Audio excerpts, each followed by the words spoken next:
I just have to be clarified on some points, and this is in relation, of course, to the minority leader, the deputy minority leader, and to our former majority leader. So if I may proceed and just lay out the basis for my inquiry. The gentleman may proceed. Well, first let me start out by saying I pray for wisdom for all of us, and I ask everyone to continue to pray for wisdom for us. I also like to state before I say my inquiry, it's unfair to just blame the Senate President. 23 naman tayong senador eh. Conscious naman tayo lahat nung February 5. Nandito naman tayo, pwede naman tayo mag-object ng, nung nag-adjourn, nung final yan. So, as the minority leader said, nandyan na yan, wag na natin tignan yung nakalipas. Forward na tayo, no? Second, I just want to comment dun sa mga law schools. I appreciate it, and I'm happy they're very active, and I'm happy that they have statements. But may I advise them also to be consistent? Kasi si Congressman Cardema nag-file ng impeachment laban sa Pangulo. Hindi tinanggap sa House eh. Wala naman ako narinig na mga sinasabi na dapat ang konstitusyon masunod at dapat tinanggap ng House yan. So, of course, hindi naman trabaho ng mga law schools na in each and every impeachment case magsalita. Pero in a highly charged environment. Can you imagine, Mr. President, during the campaign, sa mismong media interviews ng top news channels natin, tatanungin yung kandidato, pag kayo nanalo, are you for or against the impeachment case? Eh, klaro naman ang sagot dun eh. Ang sagot dun, hindi kami pwede mag-comment kasi magiging judge kami. Pero hindi. Sinagot pa rin ng mga kandidato at tinanong pa rin ng media. Pero kung konstitusyon ang masusunod, ang sagot dun iisa lang, mag-o-oath kami, dapat neutral kami. Eh kaya lang eleksyon eh. Kasi masama naman talaga timing ng pagka-file nito eh. Magpa-file ka during the campaign. That's the reality there. Kaya nga sa US, pagka-jury system, pwede mo i-sequester yung jury eh. Papayag ba tayo nung February na i-sequester tayong 23? Na ikukulong tayo at hindi tayo makikinig sa kahit anong media at i-determine natin ito? Maybe may papayag sa atin, meron hindi. But wag na tayo magsisihan. So I'll go to my question. So maybe that's why Shakespeare said, if you want justice, first kill all the lawyers. Diba? Eh kasi nga labanan ng mga abogado to, pero hindi ibig sabihin na wala silang mga personal na bias nila. Mahirap magsalita dito na insulto sa lahat ng Pilipino to, eto ang gusto ng taong bayan. Eh, ang daming lugar sa buong Pilipinas eh, yung Duterte nanalo eh. Eh, ang kampanya nila, wag ituloy yung impeachment eh. So, sasabihin ko ba na yun ang will ng tao? Pero kung titingnan ko naman lahat ng comments ngayon sa Facebook, sa SOCMED, gusto naman ituloy. Pati si Vice President Sara, sabi niya, I want to be held accountable. So, siya yung ba sabihin ko, yan ang gusto ng taong bayan. Napakahirap po nung sitwasyon natin. That's why we need wisdom. But first question ko po, prejudicial question. Ano bang rules ang unang masusunod? Rules ng Senate o rules ng impeachment? Bakit to importante at bakit to prejudicial question? Tinitignan ko po kaninang umaga yung comment, allegedly, hindi ko sure, wala naman nakalagay doon na siguradong totoo yun, but meron pong comment ang defense team ni Vice President Sara Duterte. Correct me if I'm wrong, Senator Bato, Senator Bongo, my good friend, my brother, Senator Robin, kasi hindi ko alam kung official yon. To paraphrase, ang sabi nila, hindi magandang mag-comment sila, but they'd like to reiterate na tingin nila labag sa konstitusyon yung impeachment complaint na to dahil ito'y pang-apat at lumalabag to sa isang complaint sa isang taon. Okay. Kung yun ang stand nila, sino po ang hihimay sa issue na yan?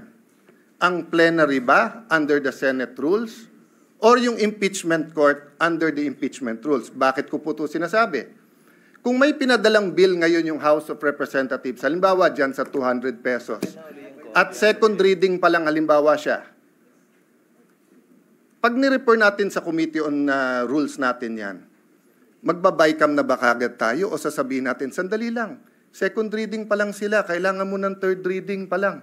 Ang sinasabi sa akin ni Senator Villanueva ngayon, pinadala lahat ng records except for the bill that they passed. So we cannot act on the 200 peso minimum wage, additional sa minimum wage. But that's my point, Mr. President. Sino po magde-decide? Tayo po ba as senators o tayo as senator judges? Kung nilabag ang konstitusyon doon. And doon naman ako sumasang-ayon sa mga law schools. Let's proceed. Let's look at it. But yun na nga ang question. Yung complaint ba is firm, legal, according to Constitution, or may constitutional infirmity ito? My last question is just a question of logic. Nag-move yung ating minority leader na to convene na as a impeachment court. Yung ating deputy, sabi niya, hindi na kailangan magbotohan. Eh, pag nag-move ka, may botohan. So, sino masusunod sa dalawa? Why do I say this? I'm saying it not because it's funny that one will move and then kailangang magbotohan and the other one will move na magbotohan. Eh, kung matalo botohan, eh, sabi niya, hindi kailangan ng botohan eh. I say this for a simple practical reality. When you say the Senate, it is composed of 24 or in this case, 23 senators. So pag sinabi mong gumalaw ang Senado, ibig sabihin po, either walang nag-object or may botohan at yung majority masusunod. I cannot say right now, like Senator Villanueva, that I'm 100% in agreement with Senator Coco and Senator Risa. I can tell you I'm in agreement with certain things they've said. For example, Mr. President, it's our constitutional duty. Kailangan mag-proceed. We should have done it earlier. But again, I won't blame you. I won't blame them. I'll blame myself. I could have written you a letter. I could have said na February, mag-ano na tayo. But let me just explain that one point. Why didn't I write you a letter, Mr. President? Kasi pag Pangulo yung ini-impeach, every single day na nandyan, kung totoo ang allegation sa Presidente, we all suffer. The country suffers, our institution suffers, accountability suffers. Pero pag Vice President, especially ngayon, hindi naman siya binigyan ng ibang trabaho eh. Wala naman siya sa kabinete. Yes, I want accountability. Pero between today and Wednesday, I'd rather pass yung Konektadong Pinoy at saka yung e-government at lahat ng ibang bills na naka-pending dyan. So, Mr. President, may I end by reiterating the question. Do we follow first the rules of the Senate or do we go into the impeachment court? Sino magde-decide nung allegations ng defense na na-violate ang Constitution sa one impeachment per year? The second is just to continue my observation, Mr. President. I agree with many here. Wala tayong choice, forthwith. But I disagree na sa Tagalog, agad-agad ang forthwith. Ang forthwith, yung ibig sabihin nun sa Tagalog is yan na yung susunod. Yan na yung gagawin mo. Oo, immediate yung agad-agad. Hindi ako expert sa linguistics, pero medyo hindi agad ang Tagalog ng forthwith. Yung immediately, yon agad yon or agad-agad, di ba? So, maya-maya, hindi, ibig sabihin ng forthwith, sang-ayon naman ako eh. Ang ibig sabihin ng forthwith, wala ka nang to quote dos por dos, susunod na. O yun ang ibig sabihin ng forthwith. Yung wala ka nang hihintayin, yun na. Kaya agree ako sa inyo na kailangan talakayin natin yung impeachment complaint. Pero gusto kong iklaro, sa tama o sa mali, botohan ang mangyayari sa atin. Hindi pwede pong bumoto yung 15 na hindi magko-convene yung impeachment. Tapos siyam kami o 8 tayong magpapakita doon na naka-robe. Kasi sinabi ng 15, hindi magko-convene eh. Anong pwedeng gawin? Pupunta ka ng Supreme Court, uutusan tayo ngayon ng Supreme Court. Yun ang legal system natin, Mr. President. So sana tama desisyon natin para hindi na tayo maghintay na utusan pa tayo ng Supreme Court. Pero yung sabihin na walang botohan dito, I agree with the spirit nung sinasabi ni Senator Risa na dapat wala na. But the practical reality is that you have one senator who asked for a vote. We have to vote, and the majority will follow. But yun nga, Mr. President, reiterate ko lang yung tanong ko. So dito po sa one-year rule, sino po magde-decide niya?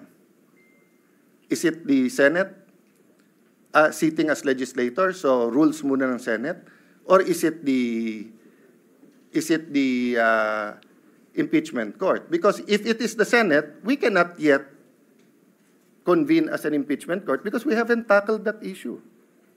But if it is the impeachment court, then we can go, and that's the first issue that we will have to tackle, whether it is a valid complaint. No? At tinatanong ko lawyers ko, hati din po eh. Sabi nung kalahati, hindi, dapat yung Senate kasi it's treated like any other legislative matter. Titignan muna natin kung tama yung pagka-transmit sa atin. Eh malay mo, transmit sa atin, nahack pala. Hindi pala galing sa House of Representatives. That might sound like a silly example, but it is. It is possible. That's why we have to look at it. Thank you, Mr. President. Before the chair